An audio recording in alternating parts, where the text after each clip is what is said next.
I know you've done some nastiness with this equipment here, you know, Darren. You got this too long, yeah?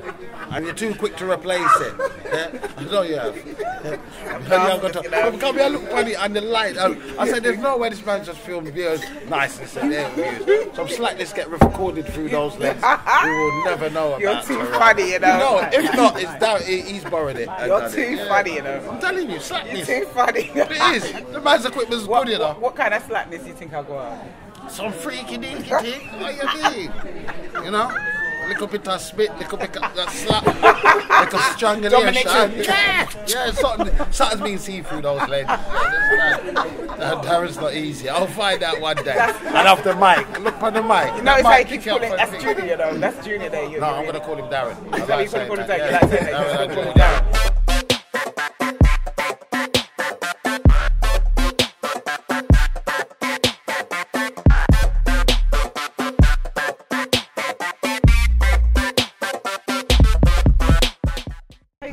Hello, darling. How are you? I'm good. How are you? I'm good. I'm not too bad. I'm not too bad. So it's all about you this weekend? It is. It's all about me. 20 years in the business. Wow.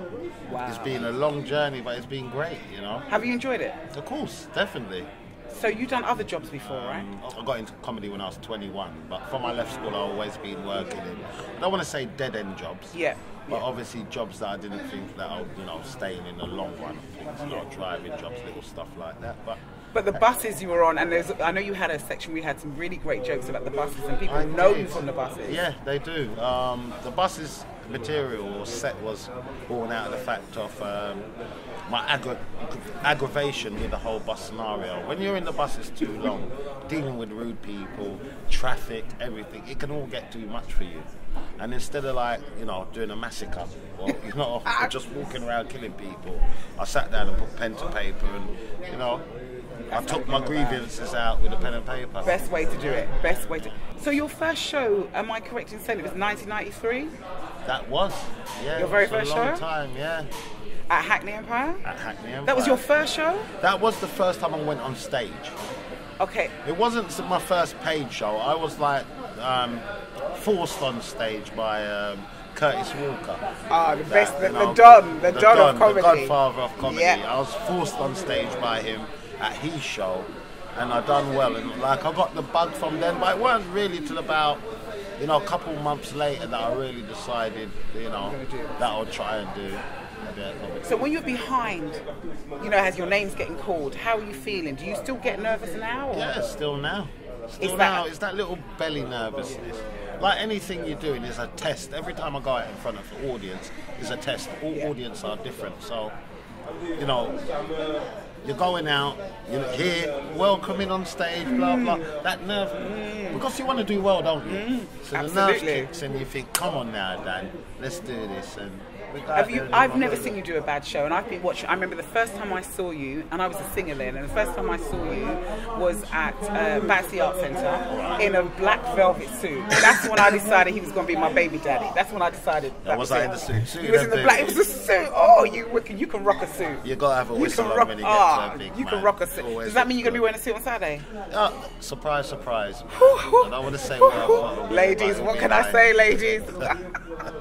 So I know that when we first start as comics, so the advice, really the question I'm asking you is, what advice would you give to a new comic then? Because with new comics, the advice I give them is to concentrate on the people that are concentrating on you. Yes. Because if you notice, and yourself will heard from the younger comics, you know, they went on stage, they're doing a comedy show, and they notice these people not laughing. I say, forget about them. Notice the people, even if it's just 3 people in the audience laughing, if you talk to them, that'll make you feel better. You don't even notice the other people that's not laughing no more. So my main thing is concentrate on who's interested in what you've got to sell. That's the number one thing being a salesman. I agree. We sell comedy. Yes. There's no use trying to sell something to someone who has no interest. Yes. Go with those 3, 4, that's doing that. What you got. And catch their eye. And catch their eye. I noticed that you don't, which I think is really great, you don't pick on your audience. I know. I think it's great. I don't know. I'm not that kind of comic. Yeah. I think there's a lot of people that actually come to comedy shows to be picked on. I don't know if you've done a show and after someone says, why didn't you pick on us? And you think, what? Why didn't you pick on us? Now, do you find that on the mainstream more than the black circuit? Yes. Right, because the mainstream, they're up for it. They're up for that kind of pick on me, Yeah. I'm here to be picked on. And they're sitting in the front for that. I don't, because not everyone can take embarrassment. And it can actually turn a show if it goes wrong. Yeah. You know, the person doesn't respond how you and then gets upset about it and tells you they're upset. And it can really turn. So I just tend to concentrate on my jokes, being funny, and going for it rather than making somebody who might be shy but got a front row seat. Now I've exposed them to all this limelight. I don't want to make no one come and be uncomfortable for no reason. I'm exactly the same. I agree with you on that front. Did any of your family come to see you? Oh yeah, my brothers and sisters and all that, and obviously my kids, my nieces and nephews. My mum she didn't come before she hadn't come to see, but I know her and I realise, my mum would have stand up and hear sort of that. Danny! You know they clap their hands first. Danny! I didn't want that embarrassment. What you doing? Me never teach you to swear like that. Yeah. So. Has your dad ever been? Dad hasn't. But I think he's getting old now anyway for him to come out to these shows. But he knows, because we walk in Brixton and people stop me and they'll say, "Oh, your son's really funny," etc., etc. So he's aware that I'm doing well out there. And he's proud. Yeah, definitely. Dad invites all the women them. Oh yeah. My dad. Anytime you want, come a comedy. It means comedy, and comedy. Yes. I know what you're saying. If your mum came, I can imagine. How do your children feel? Because do children feel, children can be embarrassed? Or they love really, it. Okay. I mean, they don't want me to embarrass them, and they always warn me, "Don't put us in your set." I've got a big poster of this show outside my son's school, and he had a moment about it. So there's a big poster of you outside the school, Dad. You ain't even got no clothes on. So he won't tell his friends that's me. That's funny. Is that what he says? Yeah. How old is he? He's 14 now. Wow, so he's at that age. So he's at that age where he wants to be cool. But he knows Dad's cooler. That's why he wants. Dad's cooler than him, and Dad can pull up. Yeah. So I've got 3 questions I want to ask you. Just random questions. So what's your favourite food? My favourite food? I like Jamaican food. Okay. I love my proper food. Yam, dumpling, but not hard food. Hard food and some kind of meat. Peppered steak, brown stew, chicken. Come on, man. Can you cook? Do you know I can cook men meals?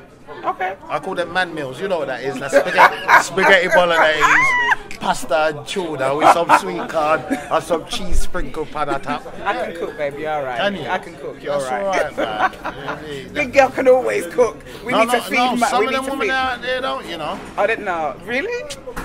Are you sure they're not young big girl and not old school big girl? There's a some difference. Of the old school girls don't want to cook. Oh, not wanting to cook and being able to cook is 2 different things. It don't make sense that you don't know how to. It don't make sense. You know how to cook, but don't want to cook. Because sometimes you get bored of it, but that's you know that you can pull it out when you're ready. And I never drive.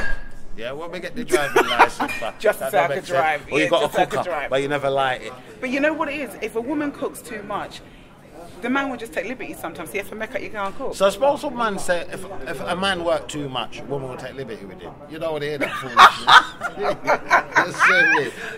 I work I'm too just much. Saying what women say. I never said I agree. I go work 5-6 days, but I work 2 days, and I hate that. But you know there are women that complain, he works too much. I'm like, what? He works too much. They got to need to balance that, because you can't have a man out there doing things. I agree. He's either going to be at home, sitting down with you, and after a while he's going to get on your nerves. Completely. Woman's got to learn to balance it. You can't always have the attention. You got to no, I totally agree, because at the end of the day, what are you going to do? Really, what are we going to do with him? He needs to go work, man. Sort it out, girls. Sort it out. It was 3 questions I had for you. I was going to ask, what's your shoe size? My shoe size is 9.5, depending on the cut.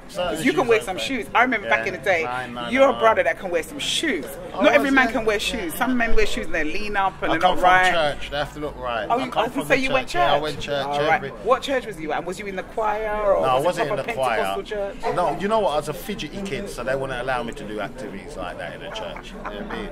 I barely kept my eyes closed during prayer. You always open it up and look. Yeah. It was a thing, yeah. So, no. No, I wasn't. I was a fidgety youth. I went to Seventh-day Adventist Church. That they worship on a Saturday. You know what? I'm looking to even join that church myself because I like the way they do with food. Oh yeah.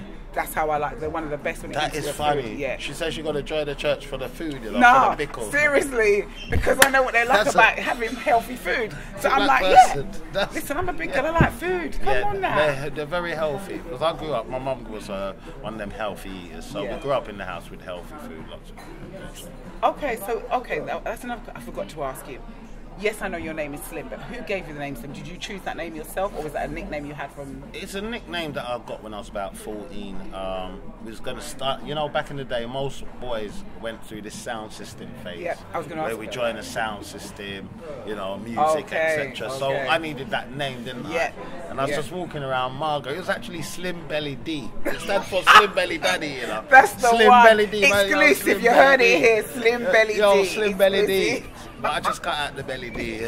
Well, that's it now. Slim Belly D. I'm stuck with it. You know what though? It suits you. It actually suits you. It's either that or Marga, man. You know what I mean? Yeah, no, I was waiting to say Marga, but that's too common. But Slim, it's almost like it just suits you. Like that's your name. You know your name's Danny, but it's going to be a fat person that walks out. Do you think that? Because they think the opposite. Yeah. Okay. So what was it? So you used to be in a sound back in the day? Look, sound system. Ladies' obsession. Is that what you was? Come on, man. You got to play for the ladies. I weren't into none of that. Too much man in them dances. Yeah. You needed a few ladies, play some rare groove. You know what I mean? So was you a mic man, or did you select? I used to play the reggae actually. I used to play the reggae, and I used to mic. I used to be a mic man as well. So I'm kind of used to talking to an audience anyway. Well, thank you so much, Slim. It's been a pleasure talking to you. Always. I just love to hug you up. I'll hug you up. Come on, give me a kiss. You love hugging big girl, He's never been scared of a big girl. I give him that. Where some of them are frightened, he's never been. But thank you very much for being on Comedy on the Sofa with me. My name's been Donna Spence, and I've been your host.